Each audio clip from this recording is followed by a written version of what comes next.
어, 이런 말이 있습니다. 여러분, 제가 몇 번 인용한 적이 있는 것 같은데 한번 읽어볼까요? 시작.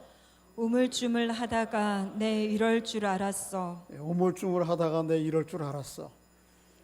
아일랜드 출신의 영국 극작가인 버나드 쇼가 자기 묘비에다가 이 글을 써달라고 남겼고요. 그래서 이 버나드 쇼의 묘비에는 좀 의역을 한 것입니다. 영어로 하면 조금 의미가 달라질 수 있겠는데, 좀 차이가 있을 수 있겠는데, 이런 내용을 적었습니다.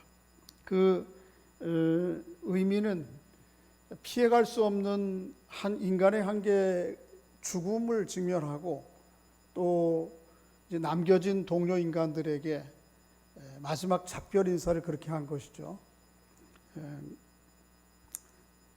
버나드 쇼가 극작가였으니까요.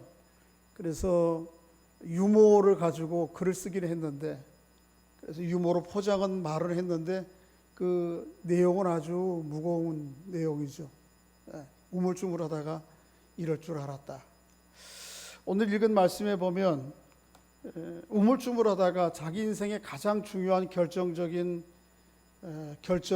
선택을 놓쳐버린 사람들의 이야기가 기록되어 있습니다. 벨릭스라고 하는 로마 총독과 그 부인 드루실라의 이야기입니다. 벨릭스와 드루실라는 자기 휘하에 재판을 받게 된 사도 바울로부터 예수 그리스도 믿는 믿음의 도에 대해서 들을 기회를 여러 번 가졌습니다. 그런데 그 기회들을 믿음으로 반응하지 않고 또 오물쭈물 차일피일 미루다가 모든 기회들을 다 날려버려 2년 동안 바울과 함께 대면할 시간이 있었거든요. 그런데 그 모든 것을 다 날려버리는 어처구니 없는 일들을 맡고 있습니다. 오늘 25절에 보면 지금은 아니다 자꾸 이렇게 외면하다가 결국은 2년 동안에 주어진 기회들을 다 날려버리고 말죠. 벨릭스와 또 드루실라 또 극작가 버나드 쇼만 아니고 여러분과 저에게도 비슷한 일이 일어날 수 있습니다.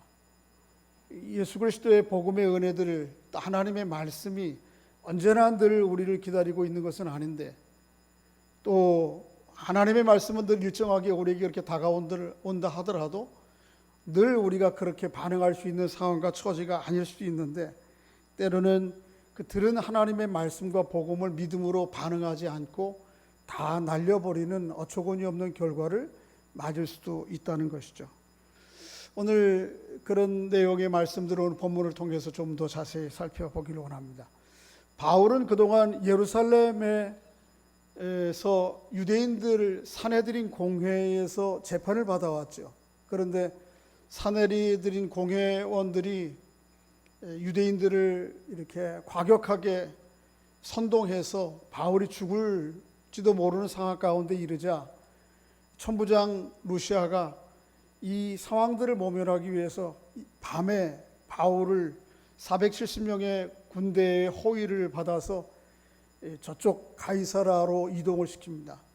지도를 하나 보여드리면 예루살렘은 유대의 수도였지만은 안디바드리를 거쳐서 가이사라까지 가죠.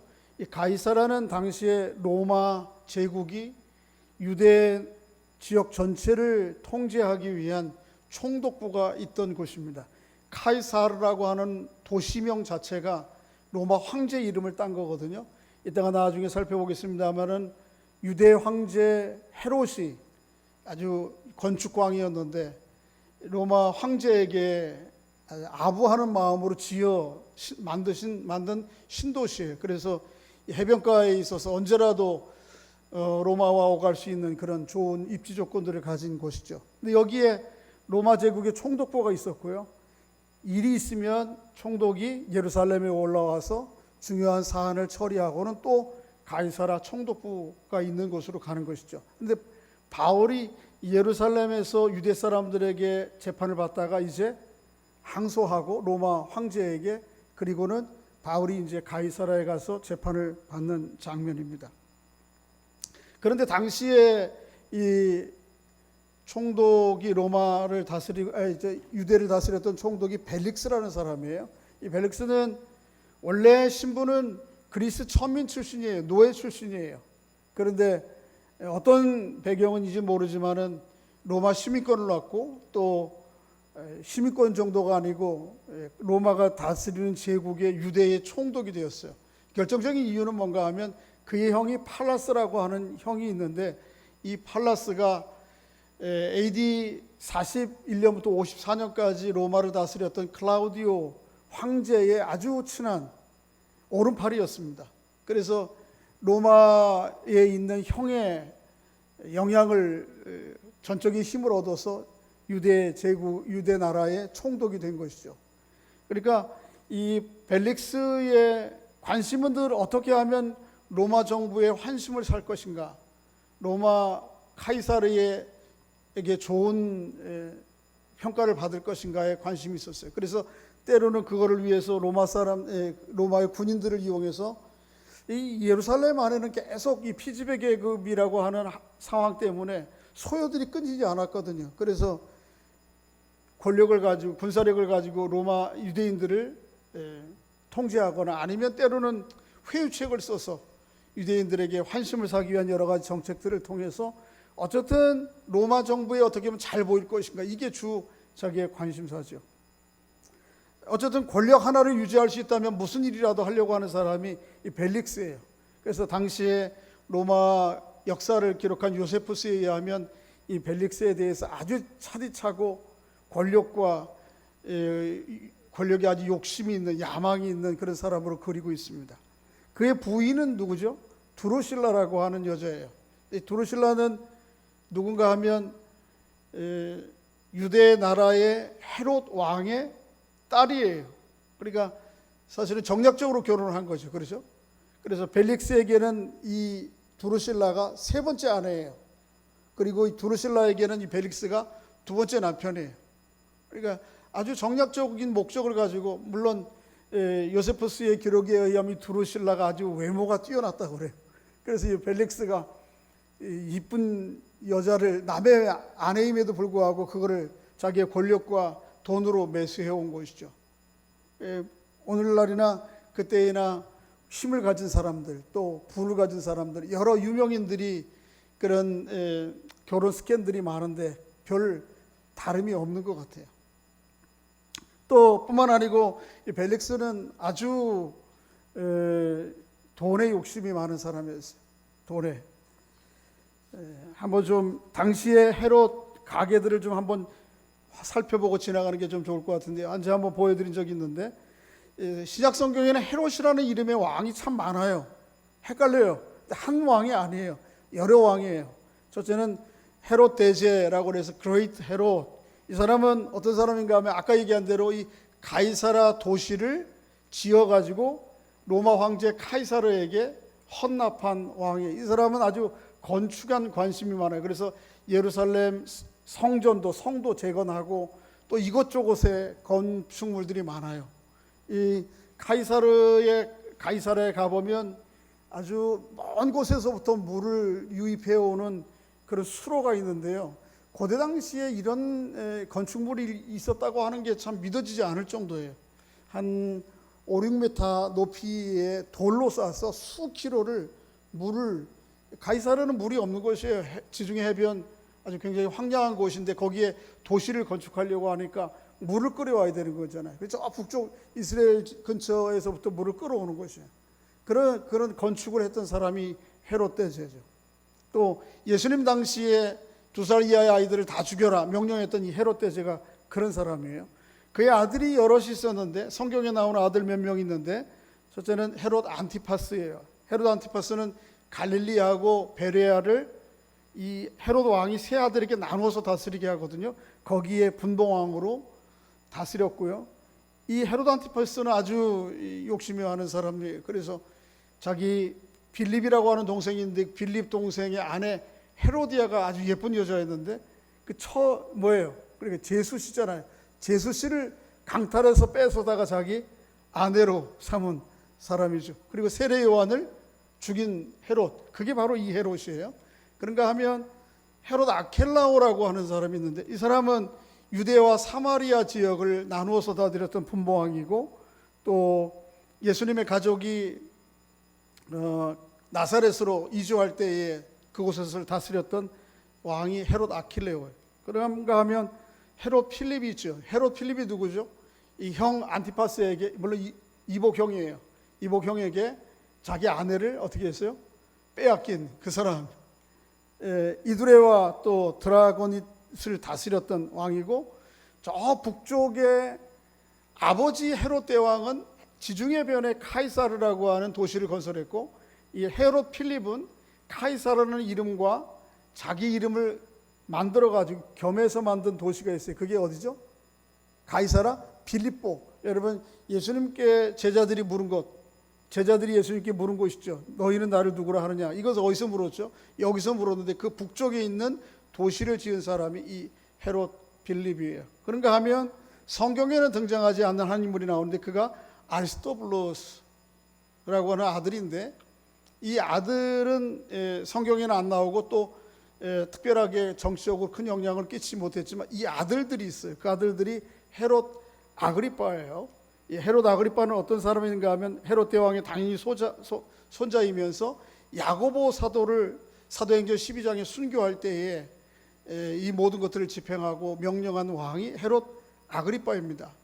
그리고는 이 헤롯 아그리빠 밑에 자녀들이 몇 명 있는데 첫째가 헤롯 아그리빠 2세예요. 이게 내일 이제 다음 주에 살펴볼 사도행전 12장에 나오는 사도 바울의 재판을 마지막까지 변론을 들어주는 이 헤롯 왕이 헤롯 아그리빠 2세.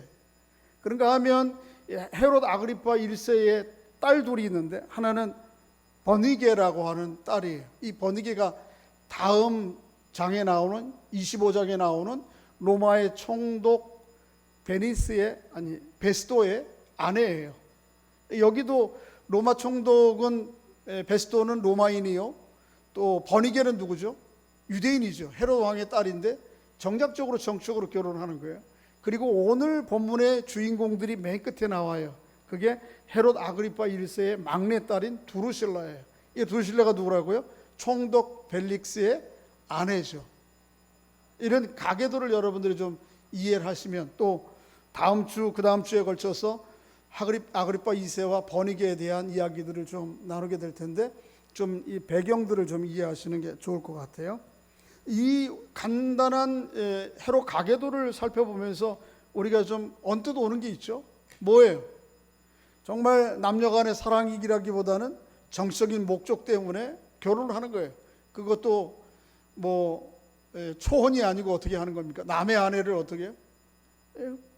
빼앗아 오는 것이고, 내 남편이 있지만은 내가 정치적인 욕심과 야망들을 이루기 위해서는 그저 이 남편도 헌신짝처럼 버리고 저 남자를 쫓아갈 수 있는 이런 일들이 고대 당시에 그저 막 일어났던 것이죠.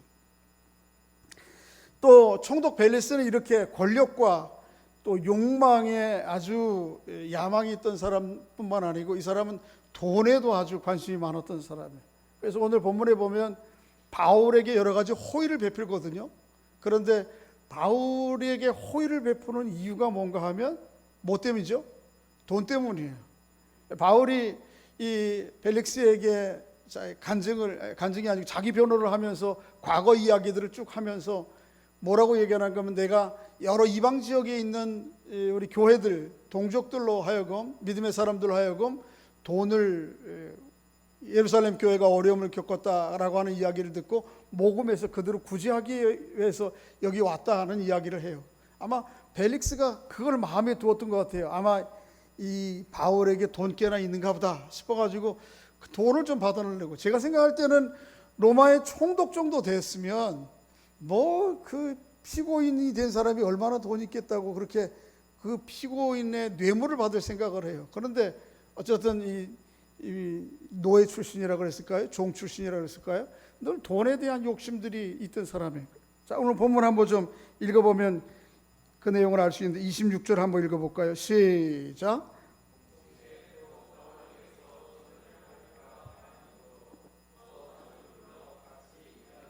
자, 보세요.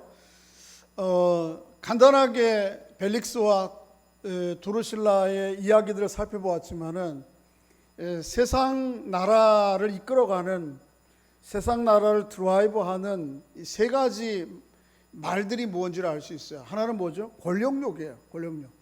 또 하나는 뭐죠? 이게 예쁜 아내를 갖고 싶은 아주 원초적 본능에 매여 있는 것이죠. 또 하나는 뭐죠? 돈에 매여 있는 거예요. 이것이 인간의 사람들 안에 있는 마음들인데 실제로 좀 그 내용 이면들을 좀 살펴보면 이게 얼마나 불안한 일인가라고 또 하는 것도 또 알 수가 있어요. 그래서 벨릭스는 끊임없이 로마 총독 황제에게 아부해요. 또 끊임없이 돈을 추구하며 살아가요. 이유는 뭐죠?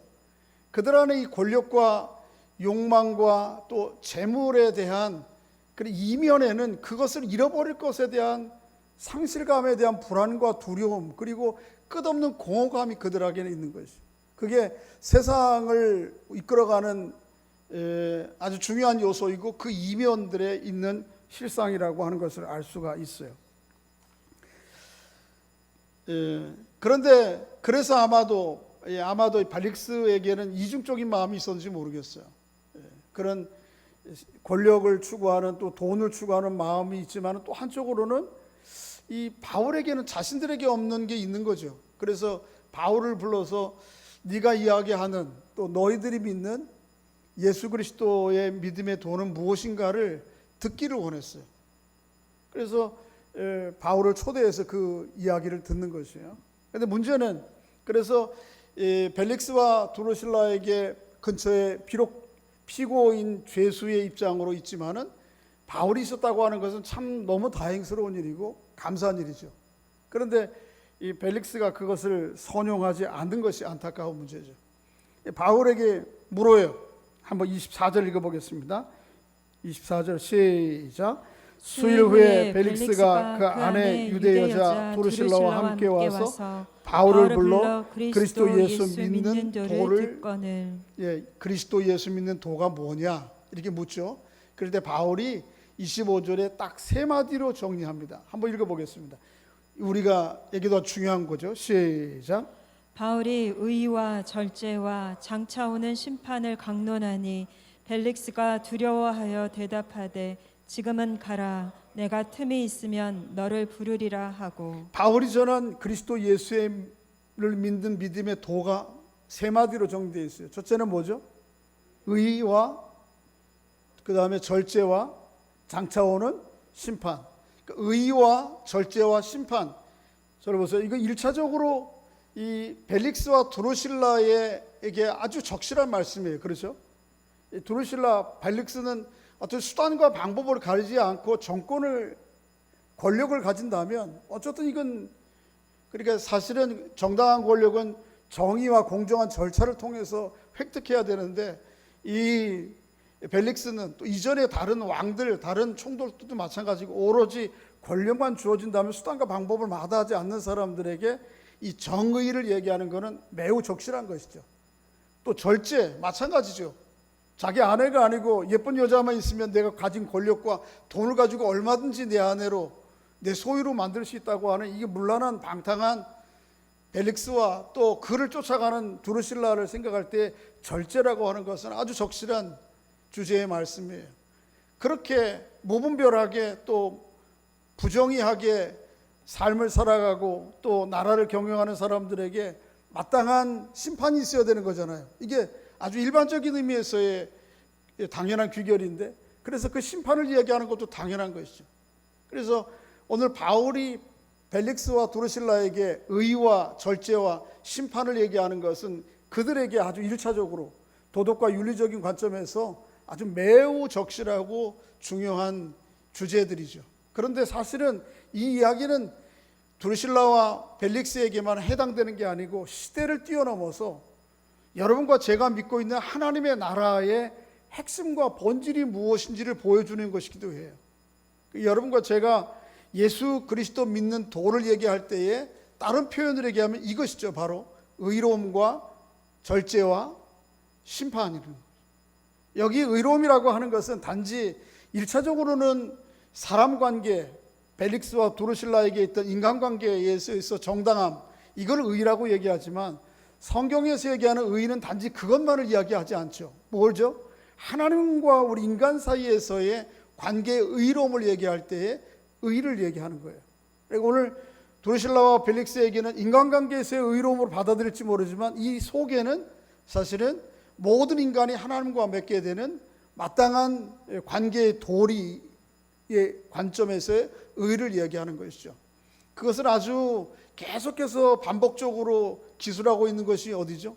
바울이 기록하고 있는 로마서죠. 로마서 일부분을 한번 읽어보면 3장 25절 26절 읽어보겠습니다. 시작. 이 예수를 하나님이 그의 피로써 믿음으로 말미암는 화목제물로 세우셨으니 이는 하나님께서 길이 참으시는 중에 전에 지은 죄를 관과하심으로 자기의 의로우심을 나타내려 하심이니 곧 이때에 자기의 의로우심을 나타내사 자기도 의로우시며 또한 예수 믿는 자를 의롭다 하려 하심이라. 사람 관계의 의는 우리의 노력과 수고로 어느 정도 될 수 있습니다. 그렇죠? 아무리 내가 이 세속적인 이 성적인 욕심과 욕망이 있어도 내 하나로만 만족하면 되잖아요. 가능한 거죠. 아무리 권력이 있어도 수단과 방법을 가리지 않고 저걸 취할 수 있어도 나는 정당한 방식을 통해서 절차를 통해서 권력을 갖겠다라고 하는 의지만 있으면 이 의를, 인간적인 의를 이룰 수 있는 것이죠. 그러나 하나님과 우리 사이의 의는 우리의 어떤 수고와 노력 가지고 되지 않는 것이죠. 그렇죠? 그래서 하나님께서 도저히 사람의 수단과 방법으로서 하나님과 우리 사이의 의로움을 사람들에게 확보할 수 없으니까 하나님께서 스스로 그 의로움을 확보해서 사람들에게 제공해 주시죠. 그게 뭐죠? 예수 그리스도의 십자가 사건이에요. 사람이 사실은 다 대가를 치러야 될 거거든요. 그런데 도저히 사람들에게는 대가를 치러도 하나님의 의로움, 정의에 이를 수 없으니까 하나님이 자기 아들 예수 그리스도를 십자가에서 내어주시고 그 십자가의 사건을 통해서 화목 제물로 삼으시고 그걸 통해서 하나님과 우리 사이에 의로움을 시작하시는 거죠. 그래서 그렇게 하심으로 하나님 스스로도 의로우시고 또 하나님이 하신 의의 사건들을 믿음으로 바라보는 사람들에게도 의를 아무런 조건 없이 선언해 주시는 거예요. 그러니까 오늘 본문의 의라고 하는 것은 그 의를 이야기하는 것입니다. 여러분과 제가 이 하나님과 우리 사이에 의로움 대신 예수 그리스도로 말미암아 늘 넉넉하게 의롭다 칭함받고 선언되는 자리, 또 그런 사람인 줄로 믿습니다. 그래서 베드로 후서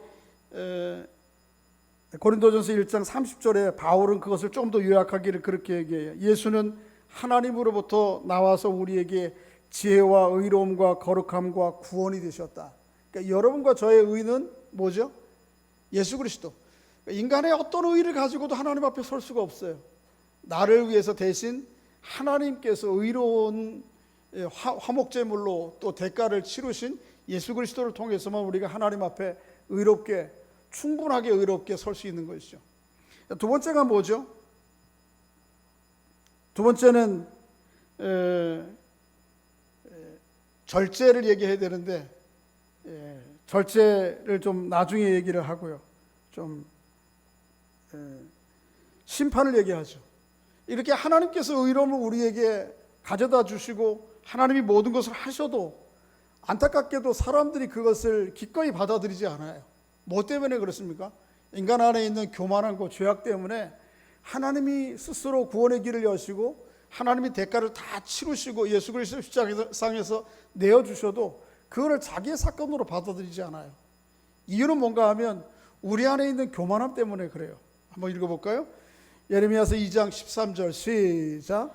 내 백성이 두 가지 악을 행하였나니 곧 그들이 생수에 군원되는 나를 버린 것과 스스로 웅덩이를 판 것인데 그것은 그 물을 가두지 못할 터진 웅덩이들이니라. 네, 인간의 교만함은 끝없이 우리의 생수의 근원 되시는 하나님을 외면하여 필요가 없다고 얘기를 해요.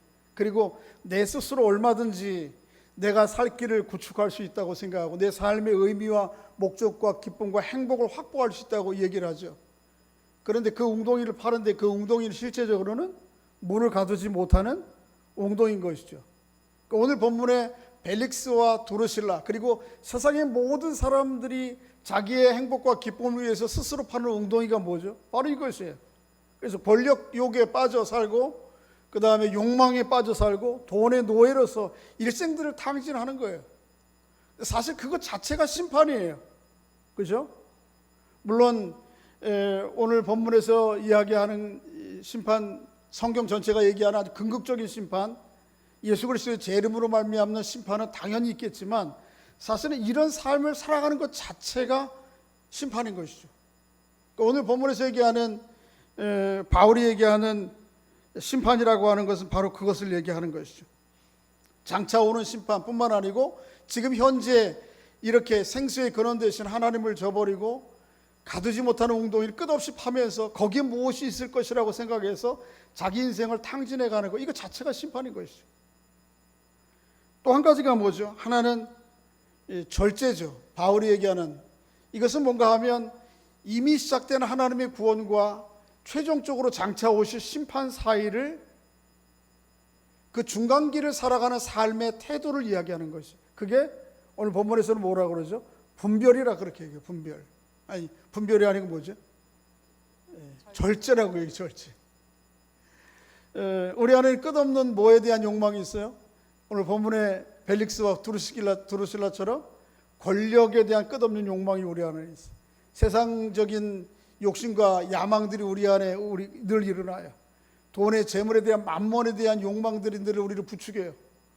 요즘 뭐 계속 신문에 보면 아주 그런 것들이, 그래서 온통 나라 전체가 여기 뭐 서울을 투기 지역으로 묶으면 경기도가 갑자기 3억짜리 집이 5억짜리가 되고, 경기도 용인 수지를 묶으면 김포를 튀어가지고 김포 3억짜리가 5억짜리가 되고, 이걸 묶으면 또 어디를 가요? 남양주가 또 가고. 그런데 이제 그런 것에 대한 안타까움, 이런 일은 안 된다, 국가에서 제대로 정책을 세워야 된다, 이런 생각들을 가지고 있으면 좋은데, 우리 마음 가운데도 야, 나는 왜 저런 기회를 못 가졌지? 나도 좀 기회가 있다면. 온통 세상이 완전히 그저 이 만몬의 노예로 만들어 살아가는 거죠. 근데 그거를 뭐 잘못됐다고 또 생각도 안 해요. 이런 끝없는 욕망들이 우리 안에 일어나요. 그런데 이것들을 어떻게 해요? 어떻게 하면 절제하는가? 이 세속적인 욕망들이 우리 안에 일어날 때 이것들을 어떻게 눌러가며 살 것이냐라고 하는 것이 우리에게 큰 관건이에요. 예수님도 이런 끝없는 욕망의 유혹을 받으셨죠. 그래서 마태복음 4장에 보면 시험을 받으실 때 뭐라 그러죠? 돌을 가지고 뭘 만들라 그러죠? 떡을 만들어서 하루아침에 네가 능력 있는 능력자, 모든 사람들에게 인정받는 스타가 되라고 그러죠. 성전 꼭대기에서 뛰어내리라 그러죠. 그러면 세상 사람들이 너를 왕으로 환호하게 될 것이다. 나에게 절 한 번만 해라. 그러면 세상에 모두 있는 천하만국의 재물들을 내게 다 줄 것이다 라고 하는 이런 끝없는 욕심과 욕망들이 우리를 유혹하죠. 예수님을 유혹하듯이. 그런데 이것들을 어떻게 하는 거예요? 절제하는 게 그리스도인의 삶이에요. 오늘 본문에서 이야기하고 있는 의와 절제와 심판은 바로 그것을 이야기하는 것이죠. 여러분, 이제 종종 교회에서 제가 이 하나님 나라의 이중 구조에 대한 그림들을 보여드렸는데, 그걸 가지고 좀 설명할 수 있어요. 이런 것이죠. 이 세상 나라는 계속해서 이 세 가지 삼두마차가 이끌어가죠. 물론 덮어질 수 있어요. 하나는 권력욕, 그 다음에 탐욕, 욕망, 그 다음에 또 하나가 뭐죠? 재물의 만몬에 대한 노예. 이것이 세상을 드라이브하는 힘이에요. 끌고 가는 말이에요. 그러나 하나님 나라는 그것이 아니죠. 오는 나라는 이미 누구를 통해서 오죠?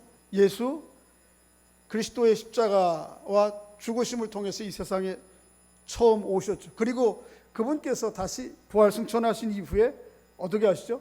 다시 오시죠. 그렇죠? 이런 구조 가운데 이루어져요. 그런데 오늘 본문에 나오는 의와 절제와 심판은 어디에 해당하는가 하면 이런 것이죠. 그리고 예수님의 초림과 예수님의 재림 사이를 우리가 성도들이 살아가도록 우리에게 주신 선물이 뭐죠? 성령이죠. 그런데 요 구도 가운데 오늘 보면 세 가지를 대입할 수가 있어요. 예수 그리스도의 초림의 사건, 십자가의 죽으심과 부활로 말미암는 하나님 앞에 의롭게 되는 것, 그게 의예요. 오늘 본문에서 얘기한. 그런가 하면 예수님의 재림 가운데 이루어지는 뭐가 있죠? 심판이 있죠. 그리고 뿐만 아니고 예수님의 초림과 예수님의 재림 사이, 이미 시작되는 우리 안의 구원과 완성될 우리 구원 사이를 이끌어가게 하는 성령의 인도하심이 뭐죠? 절제죠. 여러분, 이 절제라고 하는 것을 이 헬라 사람들, 그리스 사람들은 자기 스스로 할 수 있다고 생각해요. 지혜로. 그렇죠? 그런데 이 절제는 하나님의 사람들은 자기 힘으로 할 수 없다고 생각해요. 하나님의 능력으로 된다고 그러고, 특별히 바울은 이게 이 절제가 누구의 은혜로만 된다고 그러죠? 누구의 능력으로만? 성령의 은혜로만 된다고 그래요. 그래서 갈라디아서 5장 23절에 보면 절제는 성령의 뭐죠? 열매예요. 내가 스스로 노력하고 자기 성찰하고 그저 노력한다고 이 절제가 되는 게 아니죠. 성령의 은혜가 우리 안에 있어서 성령이 우리 안에 이루시는 하나님의 사건들을 우리의 존재의 중심을 깨닫고 이해될 때에 이 세속적인 욕심과 욕망, 우리를 계속 끌어가게 하는 이 욕망들을 뭐 할 수 있는 거죠? 절제할 수 있는 거죠. 착각하면 안 됩니다. 이게 우리 힘으로 되는 게 아니에요. 그래서 바울은 이렇게 우리 안에 시작된 구원과 완성될 구원, 분명한 하나님의 구원의 구도들을 안고 사는 사람들의 삶의 자세에 대해서 이렇게 얘기를 해요. 한번 읽어보겠습니다. 앞에 있었는가 봐요.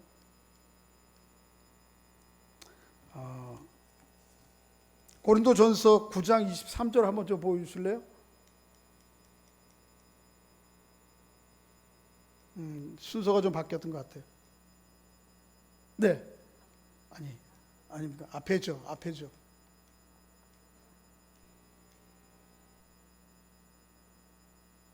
고린도전서 9장 23절에 없어요? 24절, 25절?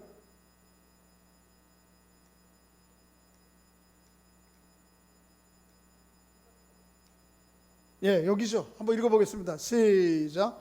운동장에서 다름질하는 자들이 다 달릴지라도 오직 상을 받는 사람은 한 사람인 줄을 너희가 알지 못하느냐.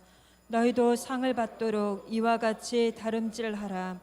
이기기를 다투는 자마다 모든 일에 절제하나니 그들은 썩을 승리자의 관을 얻고자 하되 우리는 썩지 아니할 것을 얻고자 하노라. 그러니까 절제는 운동장에 이미 레이스, 구원의 레이스에 뛰어든 사람들만 할 수 있는 거죠. 그죠? 운동선수들이 자기의 경기력을 최대한 끌어올리기 위해서 나머지들 어떻게 하죠? 다 절제하죠. 포기하죠.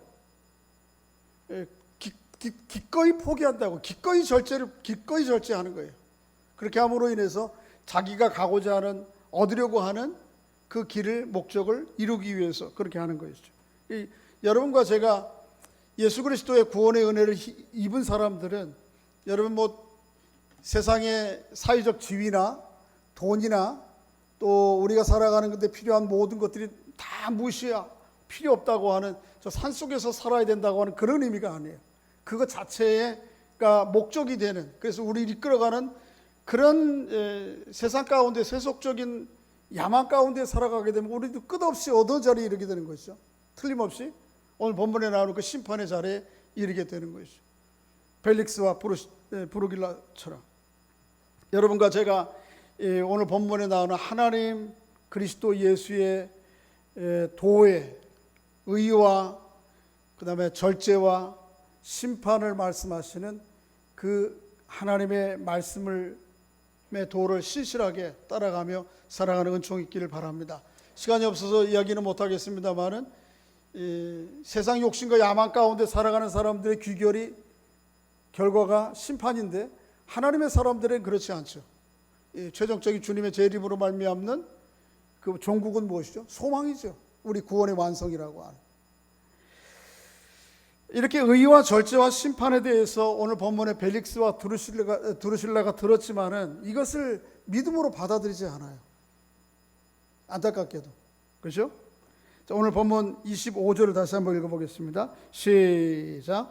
바울이 의와 절제와 장차 오는 심판을 강론하니 벨릭스가 두려워하여 대답하되 지금은 가라. 내가 틈이 있으면 너를 부르리라 하고. 뭐라 그러죠? 지금은 가라. 틈이 있으면 부르리라. 그리고 26절에 보면 또 불러요.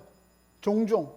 그런데 부르는 목적이 뭐죠? 26절에 보면 더 자주 불러 이야기하는데 이유는 뭐죠? 돈을 받을까 생각하고. 자, 보세요. 벨릭스가 어떤 이유이셨는지 모르지만은 바울이 전하는 또 유대인들이 가지고 있는 예수 믿는 믿음의 도에 대해서 어느 정도 지식이 있어요. 그래서 저 앞에 보면 22절도 그런 내용이 나오는데 한번 읽어볼까요? 시작. 벨릭스가 이 도에 관한 것을 더 자세히 아는 거로 연기하여 이르되 천부장 루시아가 내려오거든 너희를 처결하리라 하고. 그 시작에 보면 벨릭스가 이 도에 관한 것을 어떻게 한다고요? 더 자세히 한다. 어느 정도 지식이 있어요. 그런데 문제는 또 바울을 통해서 여러 번 이 지식에 대해서 이 도에 대해서 들어요. 그런데 문제는 듣고 아는 대로 믿지 않는 데 있는 거예요. 많이 들어도 여러분 많이 들으면 변하는 게 아니에요. 믿음으로 그 말씀을 결부시키지 않으면 변화가 안 일어나요. 하나님의 말씀 안에 놀라운 생명과 운동력이 있는데 그 하나님의 말씀을 놀라운 생명과 운동력이 있는 말씀을 내 믿음으로 반응하지 않으면 그 말씀은 그냥 말씀이에요. 글이에요. 그것으로 남아있어요. 벨릭스가 예수 그리스도에 대해서 아무리 많이 들어도 그런 사람 참 좋은 사람, 그 예수라는 사람 좋은 사람인가 보다 이런 것이지 그 예수 그리스도로 말미암는 하나님의 구원의 생명과 은혜가 자기에게 전혀 영향을 끼치지 못하죠. 어느 때에 영향을 끼치죠? 우리가 믿고 들은 믿음의 도와 말씀들을 믿음으로 뭐 할 때? 반응할 때에, 결부시킬 때에 그 말씀이 생명력이 내게 능력이 되죠. 그래서 믿음은 하나님의 이야기와 나의 이야기가 연결되는 연결고리예요. 믿음은 하나님의 말씀 안에 담겨있는 생명과 은혜가 내게로 전달되는 파이프라인이에요. 근데 그 믿음으로 반응하지 않는 거죠. 히브리서 기자는 우리에게 그렇게 얘기하죠. 한번 읽어보겠습니다. 시작. 그들과 같이 우리도 복음 전함을 받는 자이나 들은 바 그 말씀이 그들에게 유익하지 못한 것은 듣는 자가 믿음과 결부시키지 아니함이라. 복음 전하는 것을 아무리 많이 들어도 벨릭스가 예수 그리스도에 대한 지식을 알아도 그 예수와 그리스도에 대한 도를 여러 번 들어도 뭐 하지 않으면 그 말씀을 믿음으로 결부시키지 않으면 믿음으로 반응하지 않으면 그 말씀에 자기의 존재의 중심을 두고 의뢰하고 자기 인생을 맡기는 거기를 신뢰하지 않으면 그 말씀 안에 들어있는 능력과 은혜가 내게 아무것도 상관이 없는 것이 되고 마는 거죠. 그래서 언제나 믿음은 아는 것과 믿는 것이 일치할 때 가능한 거예요. 지식적으로 안다고 성경을 많이 한다고 그래서 구원 얻는 게 아니에요. 그래서 에베소서 4장 13절에 바울은 이렇게 얘기하죠. 한번 읽어볼까요? 시작. 우리가 다 하나님의 아들을 믿는 것과 아는 일에 하나가 되어 온전한 사람을 이루어. 믿는 것과 아는 것이 하나가 돼야 온전한 구원이 이루어져요. 아는 것과 아는 것에 대하여 믿음으로 반응할 때에만 그 아는 말씀이 내게 실제적인 하나님의 능력과 생명과 또 운동력이 되는 것이에요. 믿음으로 반응하지 않으면은 그저 들려주는 이야기에 불과하는 것이에요. 오늘 벨릭스는 여러 번 바울을 데려다가 이 복음을 들었어요. 물론 들은 저희는 어디에 있었어요? 혹시 좀 뇌물 주지 않을까? 이번에는 올 때 그냥 빈손으로 안 오고 뭘 좀 들고 오지 않을까? 이래서 들었는지 모르지만 여러 번 말씀을 듣고 또 그를 통해서 여러 가지 지식을 알고 있었지만은 그러나 믿음으로 반응하지는 않았어. 결국 그래서 몇 년 동안 그 일을 계속하죠. 2년이에요. 맨 마지막 절 한번 보십시오. 이태가 지난 후에 보르기오 베스토가 벨릭스의 소임을 이어받아 총독이 되죠. 그러니까 2년 동안 이 벨릭스는 바울을 만날 기회가 있었던 것이, 또 자기 휘하에 재판을 받으니까 얼마든지 바울을 불러다가 소환에다가 이야기하고 대화할 수 있고 그런 기회들이 많았어요. 그런데 모든 기회들을 오늘 본문에 나오는 지금은 아니다, 그러니 가라 라고 하는 방식으로 다 날려버린 것이죠. 안타까운 일이죠. 여러분과 저에게도 마찬가지입니다. 여러분과 저에게 내가 뭐 하루 이틀 예수 믿은 것도 아니고 나는 기독교 집안에서 태어나서 어려서부터 예수 믿고 그래서 내가 마치 다 구원에 이른 것처럼 하나님의 은혜에 이른 것처럼 때로는 착각하기 쉬워요. 제일 위험한 게 뭐냐면 이 문화적 그리스도인들이에요. 알아, 다 예수 그리스도를. 익숙해, 기독교의 문화에 대해서. 교회의 생리가 아주 밝아요. 그런데 내 존재의 깊은 중심에서 그 하나님과 하나님의 말씀에 대하여 믿음으로 반응하지 않아요. 거기에 내 인생을 걸지 않아요. 내 깊은 존재의 중심을 그분을 신뢰하지 않아요. 그러면 실제적으로 성경을 잘 알고 교회 생리의 문화에 익숙해도 그것은 그 안에 예수 그리스도 안에 있는 생명과는 나는 아무 상관없는 사람이 되고 마는 것이죠. 여러분과 제가 이 벨릭스 중후군에 빠지지 않는 은혜가 있기를 바랍니다. 세상에는 아무리 좋은 것이라도 반복되고 익숙하면 타성해졌게 돼요.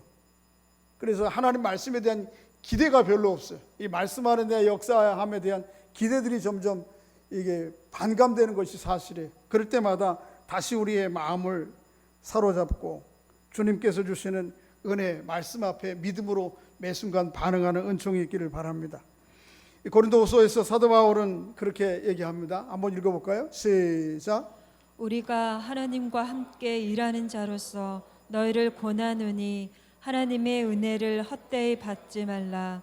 이르시되 내가 은혜 베풀 때에 너에게 듣고 구원의 날에 너를 도왔다 하셨으니 보라 지금은 은혜 받을 만한 때요 보라 지금은 구원의 날이로다. 그렇죠. 매번 여러분 매 순간 이 사실을 기억해야 돼요. 지금이 바로 나에게 하나님의 은혜가 필요한 때입니다. 지금이 곧 바로 나에게 하나님의 구원이 필요한 때예요. 이 기회들을 놓치지 마십시오. 뭐 지난 시간에 주었던, 지난 날에 주었던 하나님의 은혜와 구원이 있었죠. 그러나 또 지금 필요한 하나님의 은혜와 또 이루어가야 될 하나님의 구원의 완성의 길이 있는 것이죠. 그 길을 신실하게 또 말씀을 대할 때마다, 그것이 꼭 뭐 설교가 아니더라도 개인적인 말씀 큐티, 또 목장에서 말씀을 나누는 것 매 순간마다 지금이 이게 어쩌면 나에게 마지막일 수도 있겠다, 어쩌면 이것이 나에게 절호의 기회일 수 있겠다라고 하는 생각과 마음으로 주어지는 말씀, 들은 말씀에 믿음으로 반응해 그 말씀 가운데 담긴 하나님의 생명의 은혜들을 풍성히 누리는 은총이 있기를 주의 이름으로 축복합니다. 세속적 권력과 욕망, 재물욕에 사로잡혀 하나님이 베풀어 주신 은혜와 구원의 절호의 기회를 놓치지 않도록 성령으로 저희 마음과 생각을 밝혀 주옵소서. 우물쭈물하다가 모든 기회를 날려버린 벨릭스와 브루실라처럼 되지 않도록 은혜를 베풀어 주시옵소서. 복음의 말씀을 들을 때마다 믿음으로 결부시켜 그 말씀 안에 담긴 하나님의 생명과 기쁨을 풍성히 누릴 수 있도록 인도해 주옵소서. 하나님 아버지, 저희는 지난 25일 6.25 전쟁 70주년 기념일을 보냈습니다. 같은 민족 간의 총뿌리를 겨눈 전쟁으로 인해 이 나라는 깊은 상처와 슬픔과 고통을 지니게 되었습니다. 나라를 지키기 위해 생명을 바친 선조들의 희생과 헌신을 후대가 기억하고 그 정신을 마음에 깊이 새기게 해 주옵소서. 다시는 이 땅에 전쟁의 그림자가 들이지 않도록 하나님의 은혜를 베풀어 주시옵소서. 하나님 아버지, 나빠진 코로나 상황으로 인해서 다시 영상으로만 예배합니다. 저희를 긍휼히 여겨 주시옵소서. 코로나 상황으로 매주 가변적 상황을 맞더라도 그때마다 동요되지 않고 주를 향한 믿음은 한결같게 하시고 소망은 더욱 분명해지게 해 주시옵소서. 이 상황을 앞에 두고 왜라고 묻기보다 지금 무엇을 어떻게 해야 될지 묻고 행하는 저희들 될 수 있도록 은혜를 베풀어 주시옵소서. 예수 그리스도의 이름으로 기도드립니다. 아멘.